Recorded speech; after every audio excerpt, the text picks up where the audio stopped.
The Young Sheldon finale did more than wrap up 7 seasons of heartfelt storytelling. It triggered a multiverse moment that had fans either clapping in delight or scratching their heads in confusion.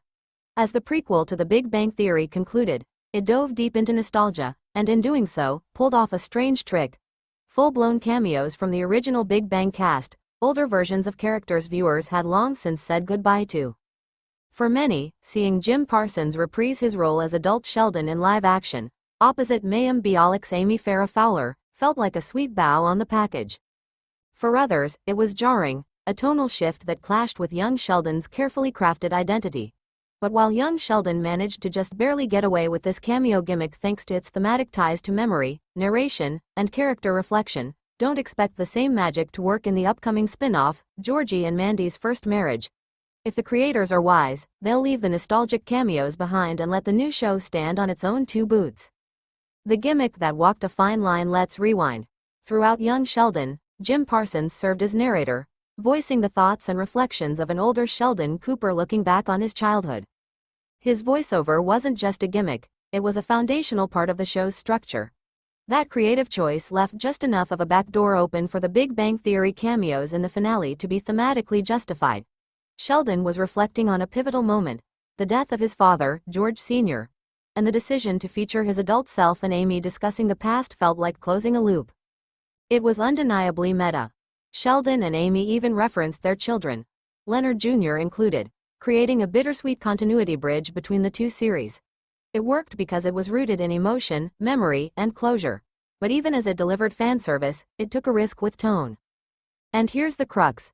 That cameo gimmick only worked in the rarest of circumstances. It made sense narratively in Young Sheldon because that show was explicitly about looking backward. The series, at its core, was a memoir. A spin-off about the present can't live in the past. Georgie and Mandy's First Marriage promises to be an entirely different beast. This isn't a show about childhood reflection or time-hopping narration. It's not filtered through the lens of a future Sheldon waxing philosophical about the pains of genius adolescence. No, this is a sitcom grounded in the present, with adult-ish problems, chaotic parenting moments, and a scrappy young family trying to make it in East Texas. And in that environment, there's just no room for ghostly cameos from the future.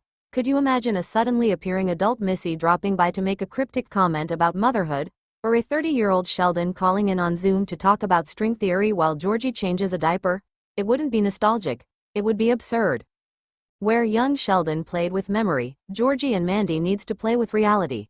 This new show is about the messy, uncomfortable, and often hilarious chaos of real-time adult life. It's about scraping by, mismatched family dynamics, and the kind of love that survives diapers, bills, and missed communication. The last thing it needs is a cameo that shatters its tone. A chance to build new legacy. The beauty of Georgie and Mandy's First Marriage is that it has the opportunity to do what Young Sheldon did, but in a different direction. Just as Young Sheldon carved out its own identity distinct from The Big Bang Theory, so too can this spin-off stand apart from its parent shows. Reagan Reward's Missy, Ian Armitage's Sheldon, and Zoe Perry's Mary all carved out characters that could exist independently of their older versions. The spin-off has that same opportunity with Georgie and Mandy. Montana Jordan and Emily Osment have undeniable chemistry, and their characters are poised to grow into something fans haven't seen before in this universe. A Gen Z-style working-class couple navigating adulthood without a playbook. There's rich material here that deserves its own spotlight, unshadowed by older counterparts.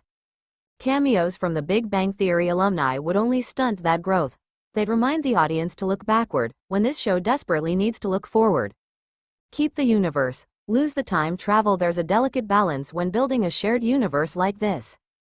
You want fans to feel connected across series without feeling chained to old material. Smart shows know when to reference the past without reliving it. Better Call Saul succeeded in this by allowing Breaking Bad references to slowly evolve into its own mythos. Frasier, in its revival, didn't pretend Cheers had never happened, but it didn't drag the entire Cheers cast into every scene either. Georgie and Mandy can exist in the same universe as Young Sheldon and The Big Bang Theory, but it must resist the temptation to wink too hard at its audience. Let the references stay subtle.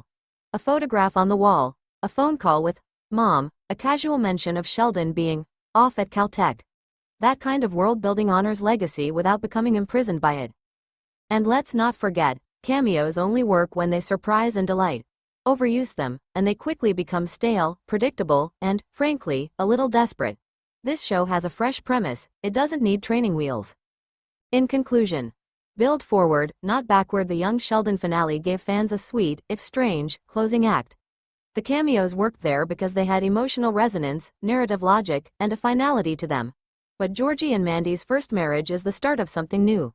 It doesn't need to borrow star power from the past. It needs to earn its place on its own merit. That means no random Leonard Jr. sightings, no physicist pep talks from the future, and no sudden visits from Penny selling wine in Medford. Let this story be about Georgie's hustle, Mandy's grit, and the whirlwind that is raising a baby while growing up yourself. That's more than enough drama, heart, and humor for any sitcom to handle.